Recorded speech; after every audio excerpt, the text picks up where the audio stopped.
Disclaimer. இந்த video எந்த loan app, bank அல்லது ஃபினான்ஷியல் சர்வீஸையும் ப்ரமோஷன் செய்யவில்லை. இது கல்வி மற்றும் பொது தகவல் நோக்கத்திற்காக மட்டும். வீட்டில் போயிட்டு ஒரு 1000 ரூபாய் கேட்டேன். பசங்க கூட ஜாலியாக டூர் போகலான்னு சொல்லி ஒரு 1000 ரூபாய் கேட்டேன். கேட்டதுக்கு என்ன, எனக்கு ஒரே டிப்ரெஷன். அப்போ நான் என்ன செஞ்சுட்டு இருந்தேன்னா, சும்மா வந்துட்டு யூடியூப்ல போய் தேடிக்கிட்டு இருந்தேன். என்ன தேடிக்கிட்டு இருந்தேன்? சும்மா ரீல்ஸை பார்த்து தேடிக்கிட்டு இருந்தேன். இன்ஸ்டாகிராம் பக்கம் போனேன். திடீர்னு போகும்போது ஒரு அப்ளிகேஷன் ஆடு வருது. அந்த அப்ளிகேஷன் ஆடு வந்தோடனே நான் என்ன பண்ணுறேன்னா, அந்த அப்ளிகேஷனை கிளிக் பண்ணுறேன். அப்ளிகேஷனை கிளிக் பண்ண உடனே அதில் என்ன சொல்லியிருக்கிறாங்கன்னா, இது போல் உங்களுக்கு 20,000 80,000 வரைக்கும் நாங்கள் உங்களுக்கு லோன் தரோம். நீங்கள் இதை ஒரு வருஷத்துக்கு கட்டிக்கலாம். 20,000 லோன் எடுத்தீங்கன்னா ஒரு வருஷத்துக்கு கட்டிக்கலாம். உங்களுக்கு மாதம் உங்களுக்கு எவ்வளவுனா, கிட்டத்தட்ட மாதம் வெறும் 2,000 1000 ரூபா கட்டினாலே போதுங்க. உங்களுக்கு அதுவே போதும். நீங்கள் வந்து இந்த 20,000 கட்டி முடிச்சுங்க. வட்டி வெறும் 8% தாங்க அப்படின்ற மாதிரி எனக்கு ஒரு மெசேஜ் காமிக்குதாங்க. நான் என்ன யோசிக்கிறேன், இது எப்படா நம்மளை நம்பி இவங்களாம் கொடுப்பாங்க அப்படின்ற மாதிரி எனக்குள்ள ஒரு யோசனை. நம்மளை நம்பி நம்ம வீட்லேயே ஒரு 10 ரூபா கொடுக்க மாட்டாங்க, எப்படா இவன் யாரோ ஒருத்தன் எங்கேயோ இருக்கிறோம் கொடுக்குறான் அப்படின்ற ஒரு யோசனை. அதுக்கப்புறம் அதில் கேஒய்சி டீட்டெயில் மட்டும் கொடுத்தாலே போதும் அப்படின்ற மாதிரி அதில் டாக்குமெண்ட் வெரிஃபிகேஷனுக்கான டீட்டெயில், அதாவது எலிஜிபிலிட்டி கிரிட்டீரியாவில் சொல்லியிருக்காங்க. உங்களுடைய வயசு இவ்வளோ இருந்தால் போதும், 18 வயசுக்கு மேலே இருந்தால் போதும், உங்களுக்கு ஆதார் கார்டு பேன் கார்டு இருந்தாலும் நீங்களே கடன் வாங்க தகுதியானவங்க அப்படின்னு வந்து சொல்கிறாங்க. அப்போ நான் யோசிக்கிறேன், பரவாயில்லையே இது நல்லா இருக்குதே, சரி ஓகே போய் ட்ரை தான் பண்ணி பார்ப்போம். நம்ம வீட்டில் நமக்கு 1000 ரூபாய் கேட்டதுக்கு அசிங்கப்படுத்தி விட்டாங்க, வேணாம் மறுபடியும் அதை ஞாபகப்படுத்தினா வந்துட்டு மறுபடியும் நம்ம டிப்ரெஷனுக்குள்ள போயிடுவோம். அதனால இதில் போய் செக் பண்ணி தான் பார்ப்போம், நம்மளுடைய தகுதி என்ன, நம்மள யாரு அப்படின்ற மாதிரி இதில் செக் பண்ணி பார்ப்போம். 1000 ரூபாய்க்கு கூட போறாதுன்னு சொல்லிட்டாங்கல்ல, அதனால நம்ம இதில் போய் பார்க்கலாம் அப்படின்னு சொல்லி நான் என்ன பண்ணுறேன்னா, அந்த அப்ளிகேஷனை இன்ஸ்டால் பண்ணுறேன். இன்ஸ்டால் பண்ண உடனே அந்த அப்ளிகேஷனில் வந்து என்னுடைய மொபைல் நம்பர் போடுறேன். நான் மொபைல் நம்பர் போட்ட உடனே எனக்கு எலிஜிபிலிட்டி அப்படின்றது கிட்டத்தட்ட 40,000 வந்துச்சு.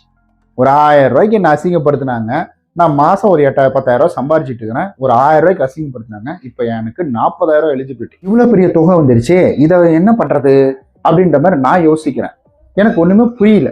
அப்புறமேட்டுக்கு என் மைண்டுக்குள்ளே வருது, ஓகே நம்ம ஹெட்ஃபோன் ஒன்று வாங்கணும்னு நினச்சோம், ஹெட்ஃபோன் இல்லை, நல்லா வந்துட்டு ஒரு நல்ல பேஸ் கிடைக்கிற மாதிரி நல்ல காஸ்ட்லியான ஒரு ஹெட்ஃபோன் வாங்கணும் அப்படின்னு சொல்லி அந்த 4,000 20,000 ஒரு கணக்கெல்லாம் போட்டுக்கிட்டு இருக்கேன். 4,000 20,000 வந்துட்டு நல்ல ஜேபிஎல் ஹெட்ஃபோனு, ஸ்கல்காண்டி ஹெட்ஃபோனு, இதெல்லாம் பயங்கர வந்துட்டு இதுவாக இருக்கும், சோனி இந்த மாதிரி சூப்பராக இருக்கும். அதுக்கப்புறம் வந்து இந்த 20,000 நம்ம கொஞ்சம் கொஞ்சமாக வச்சு நம்ம வந்து செலவு பார்த்துக்கலாம், யார்ட்டையும் கையேந்த வேணாம் அப்படின்ற மாதிரி நான் முடிவு பண்ணி சரி ஓகே அப்படின்ற அடுத்த கட்டத்துக்குள்ளே போகிறேன். அடுத்த கட்டத்துக்குள்ளே போனால் என்ன நடக்குதுன்னா, அங்கே வந்துட்டு உங்களுடைய Aadhaar card PAN card selfie போட்டோலாம் எடுங்க, வாயான்னு தொடங்க இப்படிலாம் பண்ணுங்கன்னு வந்து சொல்லுது. அப்புறம் 40,000 கொடுக்குறான், இது கூட எல்லாமே கொடுத்துருவான், சரி ஓகே கொடுப்பான், ஊன்லாம் காட்டுவான் அப்படின்ற மாதிரி நானும் வந்துட்டு ஊன்லாம் அதில் காமிக்கிறேன்.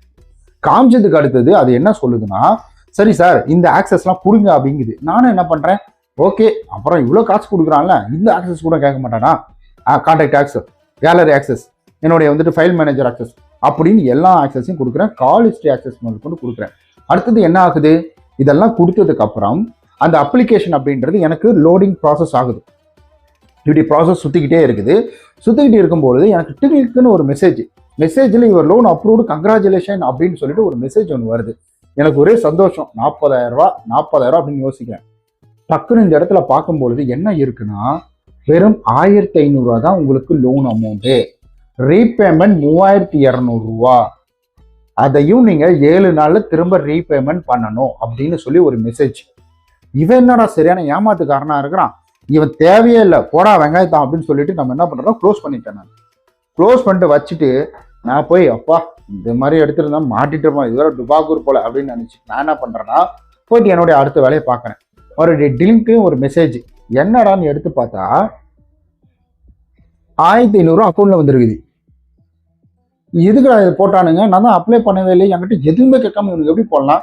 கஸ்டமர் கேர் கால் பண்ணுறேன், ரெஸ்பான்ஸ் இல்லை. மெயில் பண்ணுறேன், ரெஸ்பான்ஸ் இல்லை.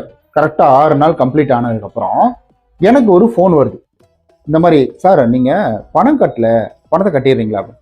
ஏங்க அந்த காசு நான் கேட்கவே இல்லை, நீங்கள் எதுக்கு எனக்கு போட்டீங்க, அந்த காசு என் அக்கௌண்ட்டில் எடுத்துங்க, அதெல்லாம் நீ வச்சுக்கோ, அதோட சேர்த்து 3,200 1,600 1,200 1,700 வந்து ரெடி பண்ணி மொத்தமாக எனக்கு 3,200 போட்டுரு, சும்மா இந்த மாதிரிலாம் பேசிட்டு இருக்கக்கூடாது, அப்படி ஓவராக பண்ணினா உன் சொந்தக்காரங்கள்லாம் கால் பண்ணி சொல்லிடுவேன்.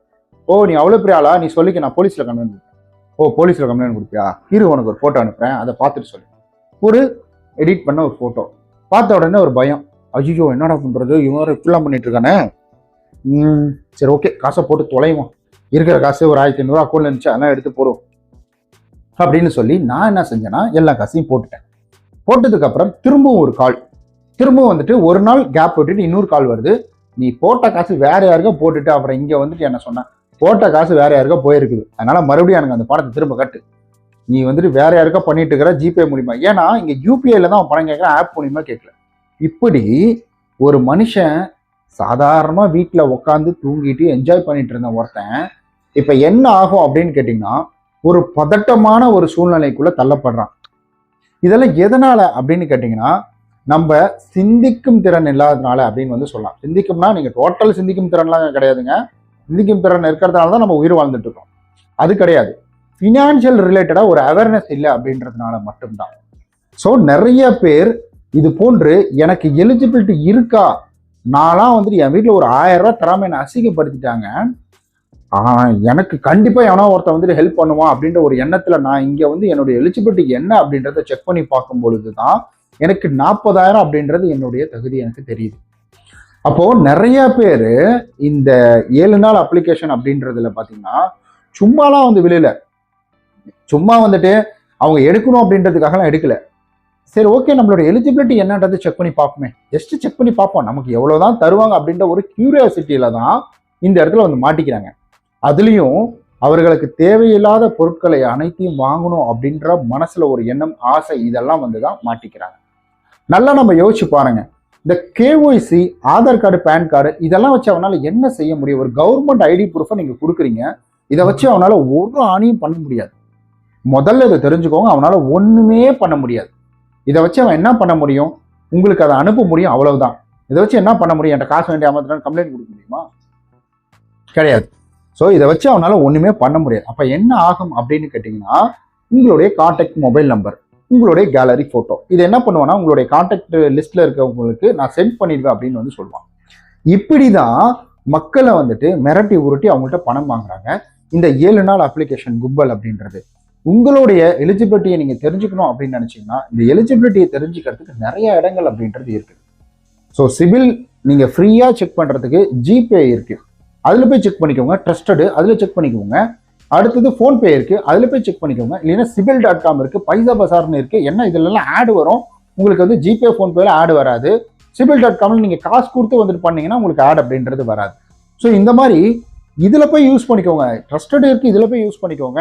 அப்படியும் இல்லையா உங்களுடைய டாக்குமெண்ட்டாக எடுத்துட்டு போங்க, பேங்க்ல கொடுங்க. என்னுடைய எலிஜிபிலிட்டி எவ்வளோ சார் பாருங்க சார், எனக்கு இந்த மாதிரி லோன் தேவைப்படுது அப்படின்ற மாதிரி டாக்குமெண்ட்டை கொடுங்க. அவன் முன்னாடியே சொல்லிடுவான், சார் உங்களுக்கு சேலரி ஸ்லிப் இல்லை, நீங்க கிளம்புங்க, தரமாட்டோம் அப்படின்ற மாதிரி சொல்லிடுவான். இல்லை பேங்க் ஸ்டேட்மெண்ட் இல்லை சார், எங்க பேங்க்ல அக்கௌண்ட் இல்லை, அக்கௌண்ட் ஓப்பன் பண்ணிட்டு ஒரு 3 மாசம் கழிச்சு வாங்க, நாங்கள் லோன் தரோம் அப்படின்னு வந்து சொல்லிடுவாங்க. ஸோ உங்களுடைய எலிஜிபிலிட்டியை செக் பண்ணக்கூடிய இடம் அப்படின்றது லோன் எடுக்கக்கூடியது கிடையாது. ஏன்னா அந்த லோன் எடுக்கிற அப்ளிகேஷன்ல ஒருவேளை நீங்க நல்ல ரெஜிஸ்டர்ட் அப்ளிகேஷன்ல செக் பண்ணாலும் அது ஹார்ட் என்கொயரி அப்படின்றதுல வரும். இந்த ஹார்ட் என்கொயரி அப்படின்றது சிவில் இம்பாக்ட் அப்படின்றது பண்ணும். இந்த சிவில் இம்பாக்ட் நடந்துருச்சு அப்படின்னாலே உங்களுக்கு வந்துட்டு ஃபியூச்சர்ல லோன் எடுக்கிறதுக்கான வாய்ப்புகள் குறையும்.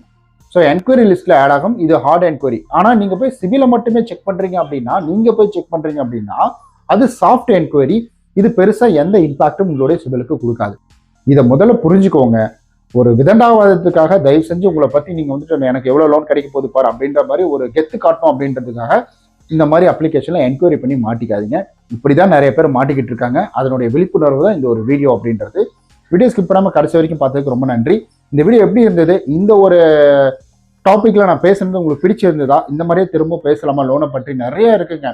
ஸோ கிரெடிட் கார்டில் இருந்து நமக்கு வந்து லோனு நிறைய விதமா இருக்கு. அதனால இதெல்லாம் பத்தி கீழே வந்துட்டு கமெண்ட் பண்ணுங்க. நம்ம நாளைக்கு இது போல வேற ஒரு பயனுள்ள வீடியோ சந்திக்கலாம். அதுவரை உங்களோட விடைபெறும் உங்கள் விஸ்வநாதன். பாய்.